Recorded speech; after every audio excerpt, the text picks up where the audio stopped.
All right, finally Friday, and it's the Friday evening edition of Weather for Weather Geeks. Hey everyone, hope you enjoyed, quote unquote, the snow today. I know some were looking forward to it, some were not looking forward to dealing with it today. It wasn't all the snow in the world, but it did come at an inconvenient time for some. I know a lot of teachers and students enjoyed having the day off because of the timing of our snow that we had today. And this time lapse from Niles shows how when the snow began, it's stuck in a hurry.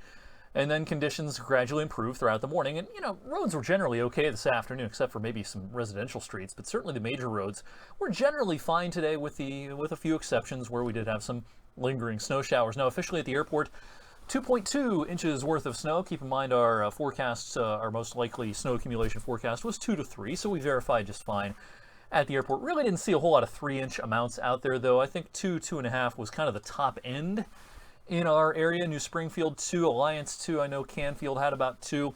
Amounts definitely ramped up some as you crossed the state line and got into Beaver County, PA, and down closer to the northern suburbs of Pittsburgh.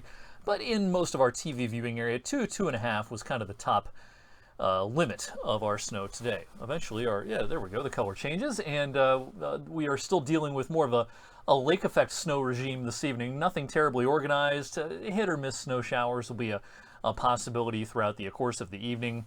If you get under a heavier band briefly, you might see some fresh coatings, but I doubt it's much more than that.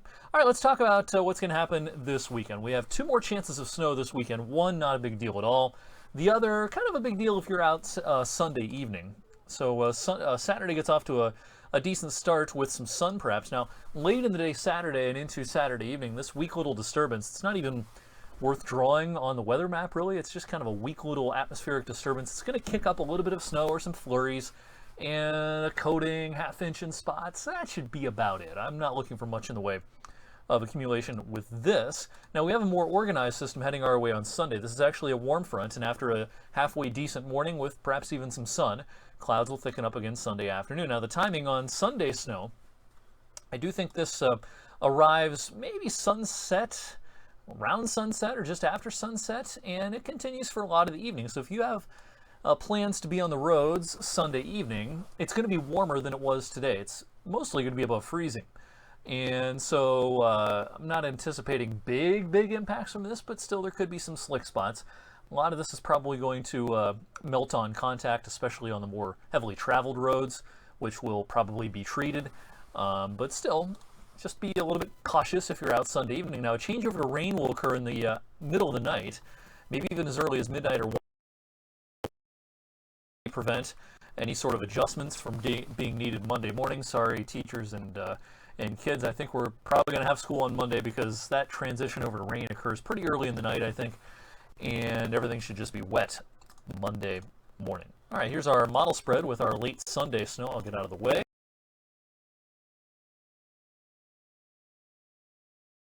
And I think that's a reasonable idea at this stage of the game.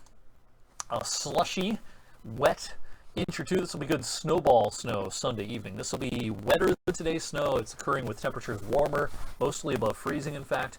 So a slushy inch or 2, perhaps at most 3 at the end of the upcoming weekend. All right, a little bit of climate news here. I talked about this briefly a couple of days ago. The January climate stats are out, and globally speaking, just edged out 2016 for the warmest January on record across the globe. Now, in the United States, it was the 5th warmest January on record, and in the state of Ohio, 7th warmest, state of Pennsylvania, 12th warmest. No state in the lower 48 had a colder than average month of January. That's pretty remarkable. Dead of winter was just very uneventful, aside from persistent warmth. Now, no state had a top 2 or 3, or even, I don't think even top 4 warmest January. Michigan came in at number 5, so we didn't have any states get to the very top of the list, but just a remarkable month for sustained mild weather across the lower 48 states. And of course, February has not been that cold so far.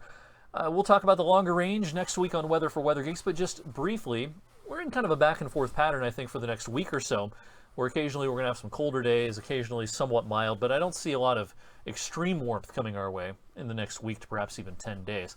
Second half of February, though, there's been some model trends in the last day or two, looking pretty darn mild again, as the flow of Arctic air that's been coming down out of northern and western Canada into the U.S. and occasionally visiting us, that's going to kind of dry up, it looks like, second half of the month. So I'm seeing some warm signals for the last 10 days of February.